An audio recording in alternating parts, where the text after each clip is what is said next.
कहिलेकाहीँ जिन्दगीको दौडमा थाक्दाखेरि केटीहरूको लागि पो माइत हुन्छ, जहाँ गएर उनीहरू शान्तिको सास फेर्न सक्छन्, मन खोलेर हाँस्न सक्छन् अनि एकछिनको लागि सबै कुरा बिर्सन सक्छन्। तर एउटा केटा मान्छे थाक्यो भने कहाँ जाओस्, आफ्नो पीडा कसलाई सुनाओस्, उसले कसको ढोका ढकढक्याओस्, किनकि केटाहरूको कुनै माइत हुँदैन।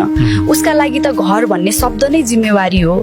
ऊ बा आमाको सहारा बन्छ, श्रीमतीको भरोसा बन्छ अनि छोराछोरीको सपना पूरा गर्ने मान्छे हुन्छ। तर यो सबै गर्दा गर्दै आफ्ना व्यक्तिगत रहरहरू कुन कुनामा छुट्छन् उसलाई नै पत्तो हुँदैन। केटाहरू पनि थाक्छन् नि, तर रोकिन पाउँदैनन्, भित्रभित्रै टुट्छन् पनि, तर बाहिर कहिल्यै देखाउँदैनन्।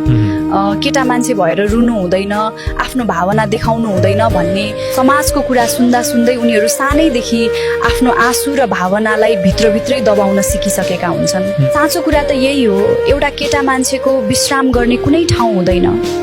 उसको एक्लोपनको एकमात्र सहारा भनेकै उसको आफ्नै मौनता हो, जहाँ ऊ चुपचाप रुन्छ अनि चुपचाप नै आफूलाई सम्हाल्छ।